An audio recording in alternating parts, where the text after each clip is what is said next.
ஆவியினுடைய சிந்தை மூளையின் பயிற்சினாலும் ஒரு வேளை தோற்கலாம்.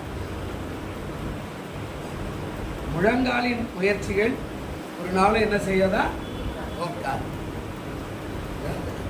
மூளையில் இப்படி செய்யணும் அப்படி செய்யணும் பிளான் அது தோற்று போயிடும். நான் முழங்காலில் நின்று நீங்கள் லைட்டாக கண்ணீர் விளைச்சா கூட அது ஜெயிக்கும். சொல்கிறேன் யோனாவின் புஸ்தகம் அதற்கு சோதரம். யோனாவின் புஸ்தகம் 3ஆம் அதிகாரம். இந்த 3ஆம் அதிகாரத்தில் சாம்பல் புதன்கிழமை அதை குறித்து தான் நாம் வாசிக்கிறோம். அப்படின்னா துக்கம். பாருங்க, சத்தியத்தை கேட்ட உடனே ராஜா ஒரு கட்டளை போடுகிறான். அந்த கட்டளை என்ன அப்படின்னா 8வது வசனத்தில் இப்படி சொல்றாரு, மனுஷரும் மிருகங்களும் ரெட்டினால் மூடிக்கொண்டு தேவனை நோக்கி உரத்த சத்தமாய் கூப்பிடவும் அவரவர் தம் தம் பொல்லாத வழியையும் தம் தம் கையில் உள்ள கொடுமை விட்டு 4-5 காரியத்தை சொன்னார். ஒன்று எல்லாம் யோசிச்சு பார்த்தீங்கன்னா, அதாவது மனுஷரும் மிருகங்களுக்கும் என்ன செய்தாரா ரெட்டினார். மனுஷன் போட்டுக்கலாம் கீழே விட்டுரு அப்படியே மனுஷன் போட்டுக்கணும். சாக்கு பயின்றவங்க அதான் துக்கத்துடைய ஆடை ஒருவேளை மேலே போட்டுக்கலாம். ஆனால் மிருகத்துக்கு போட முடியும். ஆனால் கட்டளை எப்படி பயங்கரமாக இருக்குது அப்படின்னா, மனுஷரும் மிருகங்களும் ரெட்டினால் அந்த ரெட்டிப்பினால மூடணும் அப்படின்றார். சில வியாதி வந்த மிருகங்களுக்கு அதை செய்வோம். இப்போ நாங்கள் வீட்டில் நிறைய மாடு வச்சுக்கிறோம். இப்போ இல்லை, அப்போ வியாதி வரும். அப்போ அந்த மாட்டுக்கு 3 இடத்துல போடுவாங்க. ஒன்று கண்ணை மறைச்சிடுவாங்க, தலையிலேருந்து வரைக்கும் அது வெளியில் பார்க்கக்கூடாது, ஒரு துணி கருப்பு துணி மாதிரி. அப்படி இல்லை உடல் பாதிப்புனா அந்த கோபுரங்கிறதுல அதுக்கு பின்னாடி இருந்து ஒரு பெட்ஷீட் ஒன்று போட்டு அதை கட்டி விட்டுருவாங்க. ஏன்னா அதில் அந்த வியாதி வந்துடும். அது சுகமாகணும்னா அடுத்த அந்த காக்காலாம் வந்து சும்மா இருக்காது, மேலே வச்சு குத்தி எடுத்துரும், உடல் உபாதை உண்டாகிடும். அதனால அதை மூடுவாங்க. 3வது பகுதி அப்படின்னா அப்படியே வால் பகுதியில் தான் நிறைய பிரச்சனையே வரும். அப்போ அந்த வால் கூட நிறைய என்ன பண்ணுவோம், ஒரு துணியை சுற்றி வச்சுவிடாங்க. ஏன்னா அது ரொம்ப கஷ்டமான ஒரு காரியம். இப்போ இங்கே சொல்றார் ராஜா, நாம ரெட்டு கொடுக்கணும், மிருகமும் அதை செய்யணும். அப்படின்னா அர்த்தம் புரியுதா உங்களுக்கு? நீங்க ஜெபம் பண்றீங்க, உங்க பிள்ளைகளுக்கும் இந்த துக்கமான காரியத்துல பங்கெடுக்க உங்க பிள்ளைகளுக்கும் நீங்கள் சொல்லணும் அப்படின்னா ஆண்டவர் சொல்றார். ஹல்லேலூயா. ரெட்டினால அப்படின்னா ஒருவேளை நீ போட்டுக்கலாம், சின்ன குழந்தை போடாது. சின்ன குழந்தையோ அந்த காரியத்தை செய்யும்படியாக நாம் ஏன் அப்படி இருக்கிறோம்? துக்கமா, நம்ம எதுக்காக துக்க வஸ்திரம், நாம் எதுக்காக இந்த துக்கமான வஸ்திரத்தை அறியணும் அப்படின்றதெல்லாம் சொல்லி கொடுத்து பழக்க வச்சுட்டீங்கன்னா அது ஆட்டோமேட்டிக்காக எல்லா காலத்திலும் கஷ்டம் வரும்போதெல்லாம் கர்த்தருடைய சமூகத்துக்கு நோக்கி கூப்பிட அது ஏதுவா இருக்கும். ஹல்லேலூயா. அதான் ராஜா சொல்றார், மனுஷரும் 2வது என்னது மிருகங்களுக்கு எல்லாருக்கும் மூடுறா அப்படின்றா. ஏன்னா கடுமையா இருக்கணும். தேவனை நாம நோக்கி பார்க்கலாம், ஏதாவது பண்ணுவார். இன்னைக்கு நம்ம வாழ்க்கையில் ஒரு வைராக்கியம் இல்லாம எந்த ஆசீர்வாதம் நீங்க பெற்றுக்கொள்ள முடியாது. ஏதோ வந்து போகணும் இல்லை, எதையாவது ஒன்று செய்யணும். அப்போ ஆண்டவர் சொல்றார், எதையாவது ஒன்று வைராக்கியம், போராடணும். இல்லப்பா நான் ஏதாவது பண்ணணும். ஆமா, எனக்கு 3 முறை நிறைய பேர் வந்து சொன்னாங்க. நான் உங்களுக்கு சாட்சியா சொல்றேன். 3 முறை வந்து நிறைய பேர் சொன்னாங்க, சபை நடத்த முடியாது போல இருக்குதே அப்படின்னாங்க. முதல் காரியம், எப்போ பஸ் ஒரு பெரிய கல் ஆப்ரேஷன் பண்ணி இந்த ஊருக்கு விட்டு போகணும், யாருக்கானா விட்டுருங்க. 2வது அதோட பெரிய ஆப்ரேஷன் ஒன்று இதே ஊரில் வந்து பண்ணும்போது எல்லாரும் சொன்னாங்க, சபை எப்படி நடத்துவீங்க, விட்டுருங்க யாருக்கானா அப்படின்னா. கால் உடஞ்சி பெரிய நெட்டு ஒன்று இருக்குது இன்னும் கூட.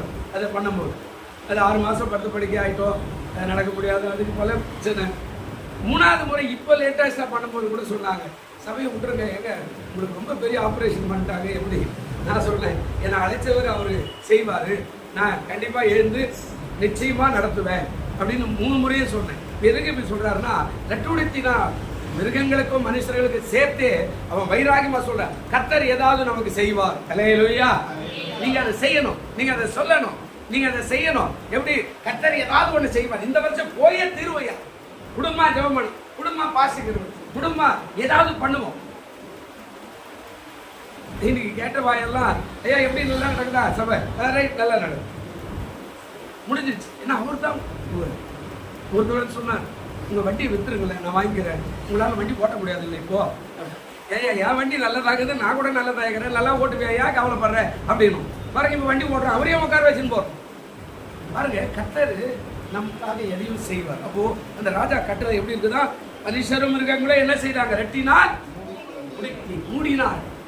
மூடு, பாவம் இன்னும் தெரியுது ஆண்டவருக்கு, அதை மூடு, ஏதாவது ஒண்ணு பண்ணு, புறப்படுத்து. பாருங்க ரெண்டாவது வேலை சொன்னார், தேவனை நோக்கி உரத்த சத்தமாய் கூப்பிடும். தேவனை நோக்கி எப்படி கூப்பிடணுமாங்க, ஆண்டவரே கேட்டாச்சு ஆண்டவரே கேட்கலடா உனங்க ஆண்டவரே அப்படியெல்லாம் இல்லை, உரத்த சத்தமாய். ஒருத்தர் சொன்னா புதிய ஏற்பாட்டுல ஆண்டவர் பார்த்து, தாவீதின் குமாரன் எனக்கு என்ன செய்யுங்க. அவர் சொல்றாரு, என்ன பேசுற, ஆண்டவர் போறாரு, அப்படியெல்லாம் பேசக்கூடாது. அவர் சொல்றான், சத்தமா சொல்றான், தாவீதின் குமாரன் எனக்கு இறங்கும். இயேசு நின்றார், திரும்பினார், கூப்பிட்டார், அழைத்தார். 4 காரியம் நடக்குது. நின்றார், என்ன சத்தம், தாவீதின் குமாரன் என் பேர் யாரை கூப்பிடுறாரு, நின்றார், திரும்பினார், அழைத்தார். நல்ல கவனிங்க, அவர் முதல்ல நிற்கிறாரு, அதுக்கப்புறம் திரும்புறாரு, மறுபடியும் சொல்றார், அழைத்தார். நான் உனக்கு என்ன செய்யணும் கேட்டார். ஆண்டவருக்கு தெரியுமா தெரியாதா, என் கஷ்டம் ஆண்டவருக்கு தெரியுமா தெரியாதா, உங்க கஷ்டம் ஆண்டவருக்கு தெரியுமா தெரியாதா. இப்ப ஆண்டவர் ஏன் கேட்டாரு, நான் உனக்கு என்ன. சில ஆளு இங்க கூட இருந்தா, ஐயா இதெல்லாம் குடியா அப்படின்றாங்க. சரி பக்கத்துல கிடக்குது, ஒன்னா ஒரு 20 ரூபாய்க்கு பிரிஞ்சு வாங்கி கொடுக்குறேன், வாங்கிட்டு போங்கண்ணா. அதெல்லாம் வேணாம் ஐயா, காசா குடியா. நீங்க நல்லா கவனிங்க, நிறைய பேருக்கு அதாவது அன்னதானம் அதெல்லாம் தேவையில்லை, காசு வேணும். இப்ப அந்த ஒருவேளை ஆண்டவரே நிறைய காசு கிடைக்கிற மாதிரி எனக்கு செய்ய அப்படின்னு சொல்லியிருந்தாங்கன்னா தேவன் குற்றவாளியா மாறிட்டு இருப்பாரு. அதனால தான் கேட்டார், நான் உனக்கு. இப்ப யோசிச்சு பாருங்க, உங்களுக்கு என்ன செய்யணும் ஆண்டவர், உங்களுக்கு என்ன செய்யணும், இதை முதல்ல தீர்மானம் பண்ணி தான் ஜெபத்துக்கே வரணும். ஆண்டவரே இதை செய்யணும், ஆண்டவரே இதை செய்யணும், ஆண்டவரே இதை செய்யணும். நான் ஜிப்மர் ஹாஸ்பிட்டல் பாத்ரூமுக்கு போய் 45 நாள் ஜெபம் பண்ணேன். எனக்கு படுக்க வச்சிட்டார். பெரிய டாக்டர் சொல்றாரு, அடுத்த திங்கக்கிழமை ஆபரேஷன், அடுத்த ஆள் வர நோ ஆபரேஷன் கேன்சர், வெள்ளிக்கிழமை வராரு, அடுத்த சொல்ற ஆபரேஷன், இது சொல்ற ரத்தம் கொடுத்தாதான் ஆபரேஷன், கேன்சர். 45 நாள் போய் குழா, கவர்மெண்ட் தண்ணி தானே, குழா திறந்து விட்டுட்டு காலை வச்சுக்கிட்டு, ஏன்னா அந்த குழா சத்தத்தில் ஜெபம் பண்ண யாருக்கு வெளியே கேட்காது. எனக்கு ஆண்டவர் அப்படியே மாதிரி ஞானமெல்லாம் கொடுத்தாரு. ஏன்னா ஹாஸ்பிட்டல் போய் எப்படி ஜாப் பண்ணுறோம், வயசு பண்ணா சார் அவன் அழகா சார், ரொம்ப கஷ்டப்படுறா சார், பக்கத்தில் இருக்கிறவன் டாக்டருக்கு போட்டு கொடுத்துருவான். குழா தண்ணியை திறந்துட்டு சில ஊற்றும் போது இப்படியே கட்டிட்டு சொல்லுவோம், ஆண்டவரே நான் மற்ற மனுஷனை போல நல்லா பேண்ட் சட்டை போட்டு உங்களுக்கு சேவை செய்யணும். அல்லேலூயா. இது ஒரு உங்களுக்கு கஷ்டமா இருக்கிறியோ, ஏன்னா இப்படி எல்லாம் ஒரு தேவை இல்லைங்க.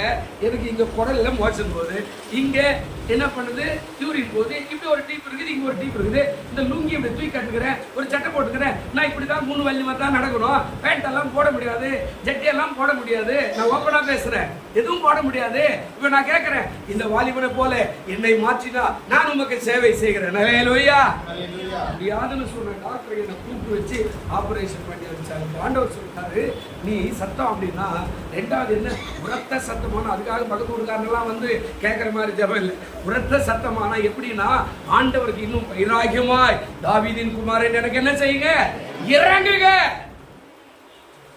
கூப்பிடணும், திருப்பி கூப்பிடணும். முடியாது இல்லை, ஆண்டவரே மாத முடியாது, நான் விசுவாசி. 3வது சொல்ற, அவரவர் தம் தம் பொல்லாத வழியையோ தம் தன் கைகள் உள்ள கொடுமையை விட்டு என்ன செய்யணும். 3வது ரொம்ப அவசியமான காரியங்க. சும்மா ஜபத்துக்கு வரோம் 40 நாள்னா எதையாகிலும் ஒன்று நாம அதாவது விட்டு மனம் திரும்பல அப்படின்னா எந்த ஆசீர்வாதம் எப்போதுமே என்ன செய்யாதுங்க, வராது. நீ எவ்வளவு ஜபம் பண்ணாலும் வராது. சொல்ற ராஜா என்ன சொல்ற, அவரவர் அப்படின்னா தகப்பன், தாய், பிள்ளைகள், பேர பிள்ளைகள், அவரவர் அவரவர் அவரவர் தம் தம் பொல்லாத வழியை விட்டு மனம் திரும்புவர் அப்படின்றார். நம்ம நினைக்கிறோம் பிள்ளை வளர்ந்துரும். நான் நிறைய சாட்சி சொல்லுவேன், நம்ம சபை மக்களுடைய காரியத்தை வச்சு சொல்லுவாங்க, என் பிள்ளை வளர்ந்தா சரியாக, நீ 5 வயசுலேருந்து அடக்கி இப்படி உட்கார வச்சுக்கணும், பக்கத்தில் இந்த பிள்ளை மாதிரி உட்கார வச்சுக்கணும், ஒரு பைபிள் அவனுக்குன்னு வாங்கி கொடுக்கணும், ஒரு பேனா நோட்டு அவனுக்காக வாங்கி கொடுக்கணும். பாட்டு பாடினா கைத்தட்டு சொல்லணும், பக்கத்தில் உட்கார வச்சு கைத்தட்டு சொல்லணும். 5 வயசுல நீ செய்யணும். பைபிள் வாசம், பைபிள் பக்கத்துல இருந்து இதுவா லூக்கா எழுது, சுவிசேஷம் அப்படி சொல்லி கொடுக்கணும். இதை நீ சொல்லி கொடுக்கும்போது அவன் பிடிச்சிக்குவான். முட்டி போடனா முட்டி போட்டு ஜெபம் பண்ணணும், கண்ணு மூடனா கண்ணு மூடி ஜெபம் பண்ணணும். காணிக்கு போடும்போது அவங்க ஒரு 10 ரூபாய் கொடுத்து காணிக்கு போடுறதுக்கு நீ உதவி செய்யணும். அவனுக்கு காணிக்கனா என்னன்னு சொல்லி கொடுக்கணும். நீ செஞ்சு பாருங்க. அதுதான் உலகம். இதை வச்சுதான் ஆண்டவர் உலகம் சொல்லிச்சு, தொட்டில் பழக்கம் சுடுகாடு போய் சேர்ற வரைக்கும் அந்த பழக்கத்தை ஒரு நாள் என்ன செய்ய மாட்டான், நடக்க மாட்டான். நாம அப்படி இல்லை. குழந்தையெல்லாம் விட்டுட்டு நம்ம வந்து சோத்திரம் ஆண்டவரே என்ன ஆசீர்வாதம். மரியாளுக்கு ஆண்டவர் சொன்னார், உன் இருதயத்துக்கு ஒரு பட்டையும் உருகி போயிடும் போ அப்படின்ட்டார். அவ்வளவுதான். கடைசியில சிலுவைக்கு போகும்போது ஆண்டவரே என்ன விட்டுட்டு ஆண்டவரே நான் நம்பிதானே இருந்தேன் அப்படின்னா, அதனால்தான் ஒரு ஆளை கூப்பிட்டு, இதோ அவனுடைய மகன், அவனை கூப்பிட்டு, அப்பா இந்த மாதிரி தான் அவனுடைய தாய், கடைசி வரை கடமை செய்யு. அல்லேலூயா. அப்போ அவரவர் தம் பாவங்களை விட்டு மனம் திரும்ப நாம் பிரயாசப்படணும்னா இதுக்கு கட்டாயம் செய்யணும். நம்ம ஞாயிற்றுக்கிழமை பிள்ளைகளை கூட்டு வர மாட்டோம் இல்லை, அப்புறம் நம்ம பிள்ளை எப்படி மாறிடுவான் யோசிச்சு பாருங்க. நீ சோதரன்ற ஏலியுடைய பிள்ளைங்க அங்கே போய் ஊரெல்லாம் சுற்றிக்கிட்டு, அந்த காலத்துல இப்போ பரவாயில்ல, ஒருவேளை கெட்டு போகிறதுக்கு நிறைய வாய்ப்பு இருக்குது. நம்ம கையில் இருக்கிற செல்போனே போதும். நீ வீட்டில் கோயிலுக்கு போயிட்டு வந்துருப்பா, நான் வீட்டிலேயே இருக்கிறேன், ரூம் கதவு சாத்திக்கிட்டு நல்லா செல்போனை திரும்பி அடக்கடி ஆடுற பாட்டெல்லாம் பாட்டுன்னு உள்ள. அது ஒன்றும் பாவமே தெரியாது உனக்கு. ஏதோ செல்போனை நோடி இருக்கிற அவ்வளோதான் தெரியும். ஆனால் அந்த காலத்திலேயே ஊழியக்காரன் ஆராதிக்கிறான், ஊழியக்கார பிள்ளை ரோட்டில் இருக்கிற போட்டெல்லாம் கேள்வி பண்ணி கிண்டல் பண்ணி கை பிடிச்சி வலிக்கிறான். எவ்வளோ வேதனை ஆண்டவர். அப்போ ஆண்டவர் சொல்ற அவரவர் தம் கொல்லாத வழிகளை விட்டு நாம் என்ன செய்யணுமா, மனம். உங்க மனசு உங்களுக்கோ ஆண்டவருக்கு தான் தெரியும். எனக்கு தெரியாத அப்போ உன் வழி என்ன, உன் உள்ளத்துல என்ன வழி இருக்குது, உன் உள்ளத்துல என்ன கேடுபாடு, உன் உள்ளத்துல என்ன நல்ல காரியம், உன் உள்ளத்துல என்னெல்லாம் ஆசீர்வாதம் வச்சுக்கிற, என்னெல்லாம் செய்யணும்னு நினைக்கிற, இது எல்லாம் ஆண்டவரை பார்க்கிறாரு. அந்த பாதைக்கு ஏற்ற காரியத்துல மனம் திரும்ப எல்லாத்தையும் விடு. அதுதான் யோனாவுடைய வாழ்க்கையில நடக்கும் 3 காரியம். கர்த்தருக்கு சோதரர் 1 என்ன செய்யறாங்க, ரெட்டுடுத்து அப்படின்னா துக்கமாய். அதுக்காக நல்ல நாள் அதெல்லாம் ஒண்ணு இல்லை, துக்கம் இருக்கணும். 3 வருஷம் ஆகிடும். என் குடும்பத்துடைய கடனை மாற்றுங்க துக்கம். என் புருஷனுடைய வாழ்க்கையில காணப்படுகிற எல்லா விதமான தீய குணங்கள் எல்லாம் மாற்றும் துக்கம். என் பிள்ளைகள் மனம் திரும்பாமல் ஓடுகிறார்களே ஆண்டவரே, அந்த பிள்ளைகளை மனம் திரும்ப செய்யும்படியாய் ஜெபிக்கிற துக்கம். பிரியமானவர்களே, நாம அந்த துக்கத்தை ரெட்டுடுத்திக்கிறோம். இல்லை, என் பிள்ளை மனம் திரும்ப வரைக்கும் நான் கண்டிப்பா நான் ஜெபம். என் புருஷனுடைய வாழ்க்கையில வேலையை வியாபாரத்தை ஸ்ட்ராங் பண்ற வரைக்கும் நான் ஜெபிப்பேன். என் மகளுடைய வியாதியை நிலவினத்தை மாற்றுவதில் நான் ஜெபிப்பேன். என் மகளுக்கு ஒரு திருமணம் நடக்கிற வரைக்கும் நான் கண்டிப்பாக ஜெபிப்பேன். துக்கம் சுமந்து கொள்ளணும். அது யாருக்குமே தெரியக்கூடாது. வேற அப்படிதான் சொல்லுது மத்தேயு. அது யாருக்கும் தெரியக்கூடாது. உனக்கு மட்டும், ஆண்டவருக்கு உனக்கு மட்டும் ரகசியமாய் போராடணும், அழணும், இருதயத்தை குத்தி ஆண்டவரை சரிபடுத்தும். துக்கம் அதான் அந்த ரெட்டு. 2வது புறத்த சத்தம், அழுது தேவ சமூகத்தில் அழுது புறத்த சத்தம். இந்த வருஷமாயிலே கடனை மாற்றினாங்க. இப்பெல்லாம் கடனெல்லாம் தேடி தேடி வந்து வாங்கிக்கணும். அப்படிதானாங்க? இஎம்இஎம்னு போட்டுறோம், எல்லாரையும் கடன்காரன் ஆகிட்டோம். ஒருத்தரை கூட வந்து கடன்காரனா இல்லாம நல்லா வைக்கிறது இல்லை. நிறைய ஆசை காட்டிடுறான். நீங்க எதுவுமே செய்ய தேவையில்லை. 1 ரூபாய் போட்டு உன் பொருளை வாங்கி போயிடு, சாகிற வரைக்கும் நீ எனக்கு கடங்காரு. யோசிச்சு பாருங்க. 1 ரூபாய் கொடுத்துட்டு பொருள் வாங்கி போ, இஎம் போட்டு கொடு, 0% இஎம் என்றா. அப்படின்னா என்ன? நம்மளாம் யாரு?